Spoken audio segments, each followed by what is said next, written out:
Capítulo 5. Tlahuicole, modelo de hombre tlaxcalteca. Después de tantos años de continuas guerras y escaramuzas, de permanecer cercados con tantas carencias, se puede entender perfectamente la rivalidad existente entre aztecas y tlaxcaltecas.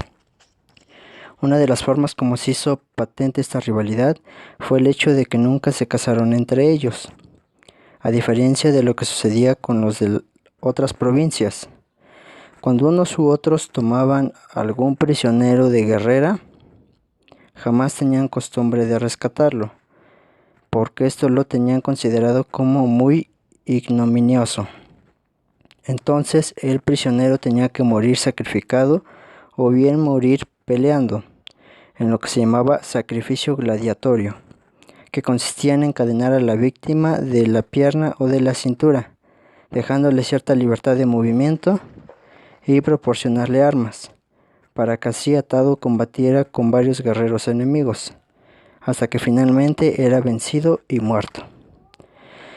Durante el reinado de Moctezuma II, fue hecho prisionero de los Huexotzingas, entonces todavía aliados de los mexicas.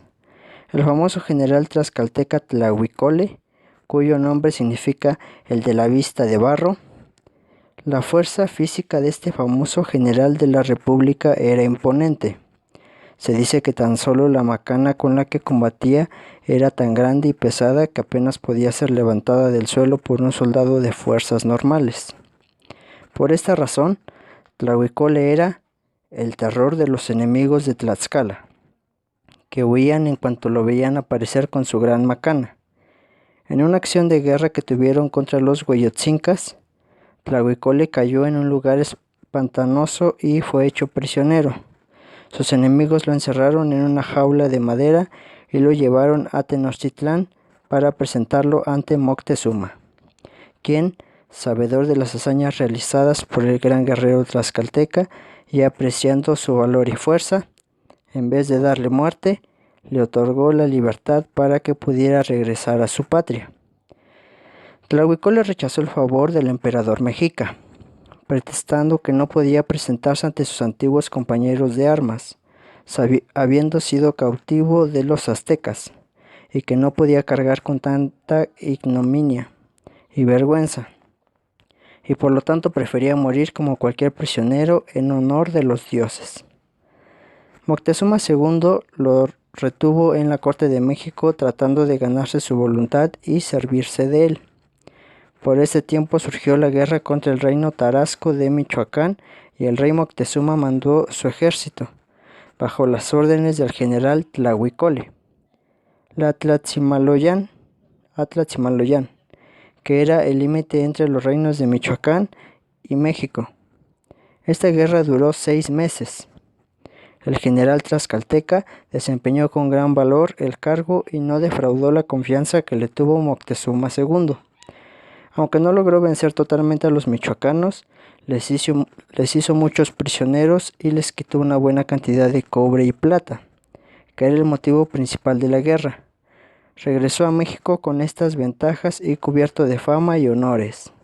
A su regreso, el emperador mexica le agradeció los servicios prestados y le dio otra vez como premio su libertad. Sin embargo, Tlahuicole la rechazó de nuevo. Entonces le ofreció un cargo muy importante dentro del ejército, el de Tlacatecatl, o general.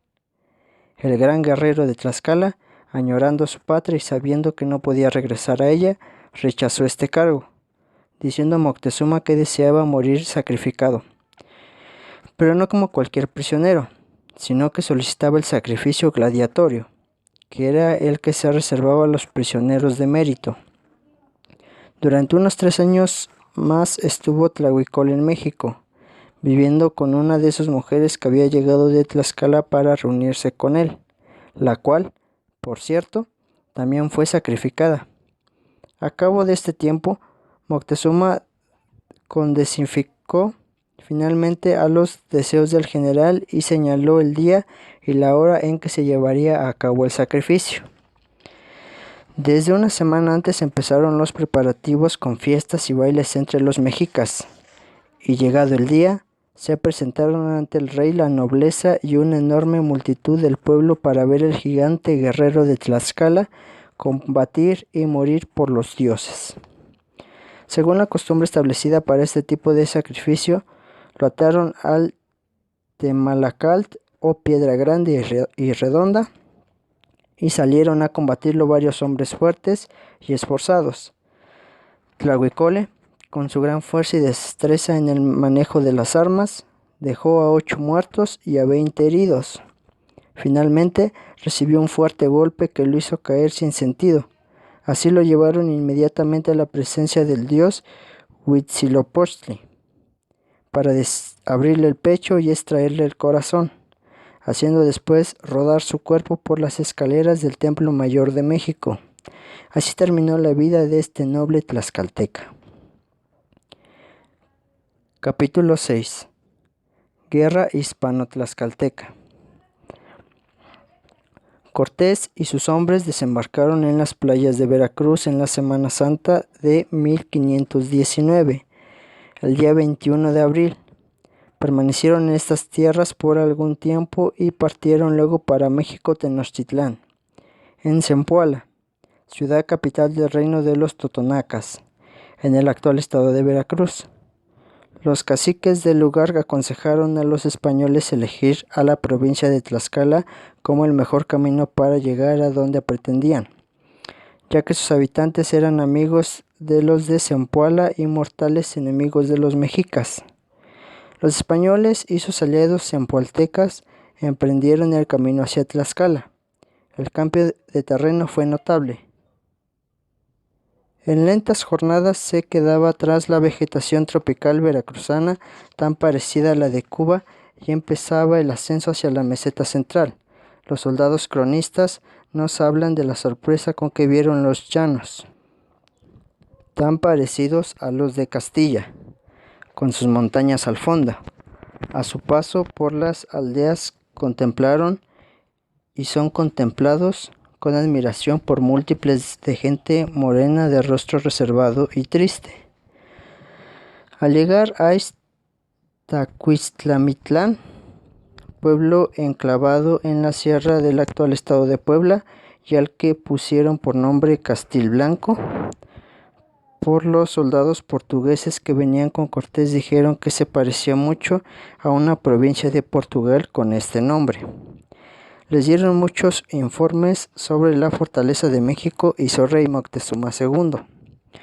Allí le dijeron de nuevo a Cortés que no fuera a México por Cholula, porque ahí tiene siempre Moctezuma sus guarniciones de guerra y además los cholultecas eran muy traidores, por lo que era más conveniente ir por Tlaxcala.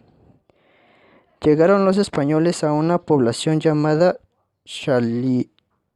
Xalatzingo, donde los recibieron bien, con un collar de oro, mantas y 2 indios, y desde este lugar enviaron 2 mensajeros de los zempoaltecas principales de Tlaxcala, ciudad que ya estaba muy cerca, para decirles que íbamos a su pueblo, que los tuviesen por bien, que no les íbamos a hacer enojo, sino a tenerlos por amigos, porque precisamente en Xalatzingo se enteraron que en toda Tlaxcala estaba puesta en armas contra los españoles y sus aliados de Zempoala, Zacatlán e Iztaquimatitlán.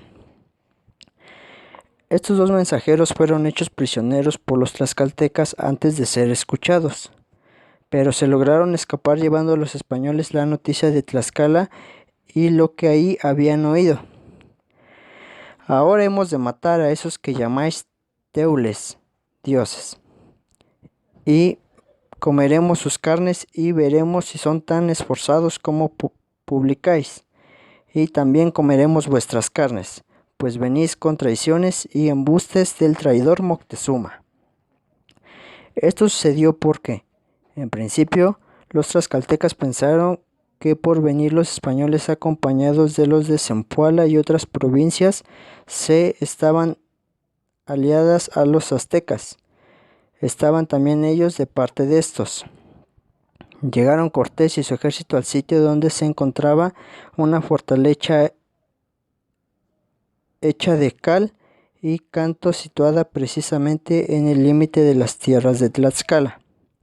Allí Cortés manifestó a sus hombres que siguieran la señal de la Santa Cruz y con ella resultarían vencedores.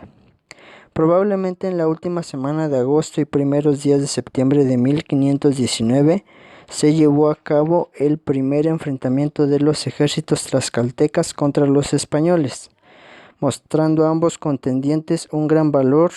Los de Tlaxcala, que estaban en Celada, eran alrededor de 3,000 hombres, armados con pedernales, rodelas, lanzas, flechas y varas tostadas, peleando con gran bravura, y solo se detuvieron ante la artillería de los soldados de Cortés, que con sus escopetas y ballestas les causaron muchas bajas. Resultaron también gravemente heridos 4 españoles, que fueron curados con el unto o grasa de un indio gordo al que abrieron con este propósito, pues carecían de aceite para curar las heridas.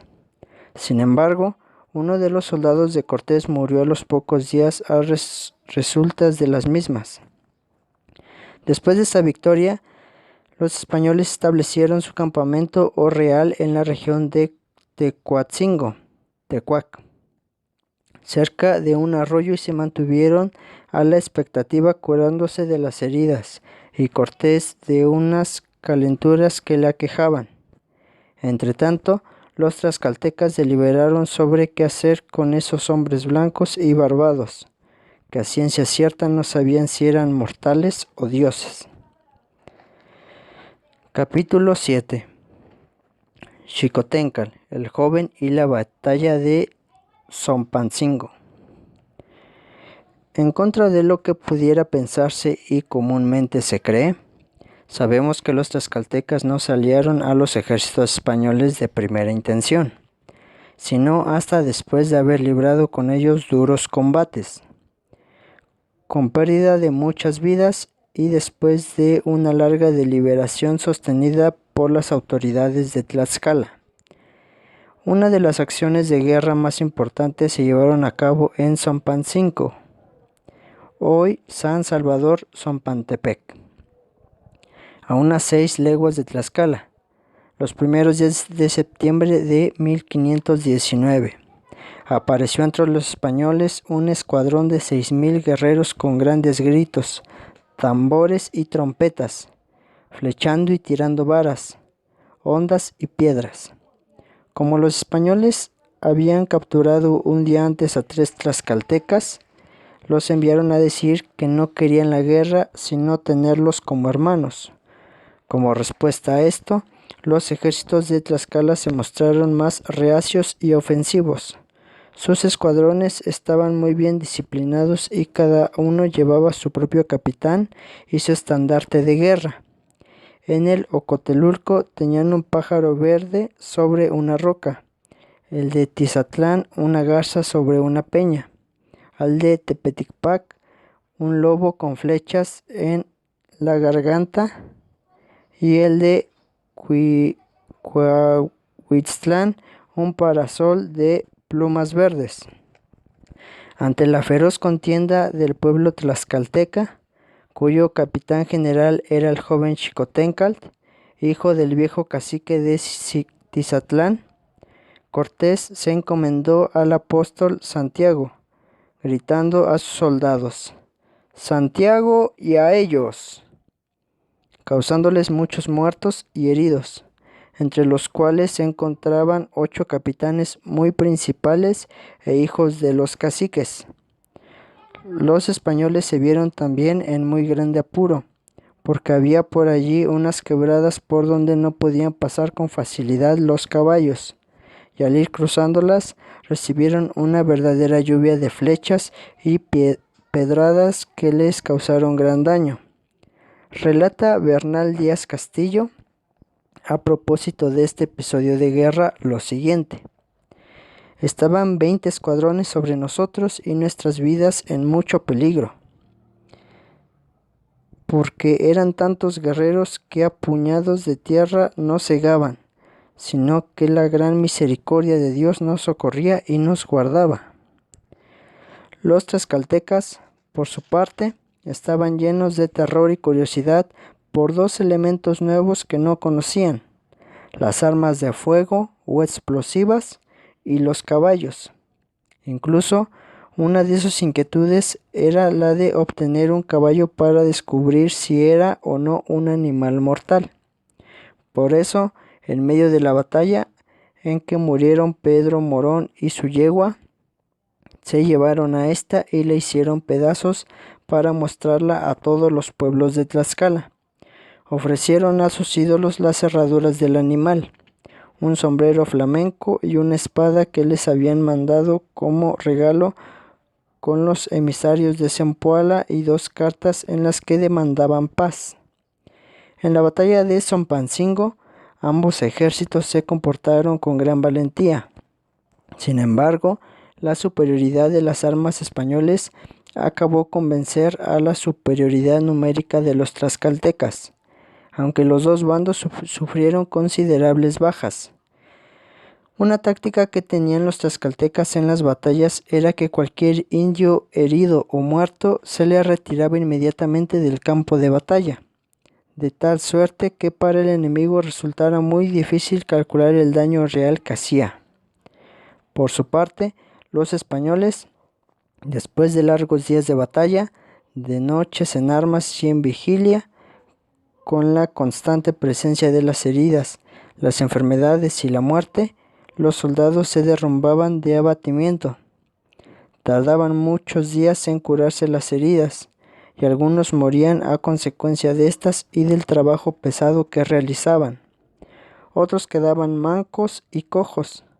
La noche era el momento que aprovechaban para recuperar las fuerzas y curar los enfermos, lo que hacían con aceite y santiguando las heridas para que el remedio fuera más efectivo. Además, el hambre y la tristeza les acompañaban.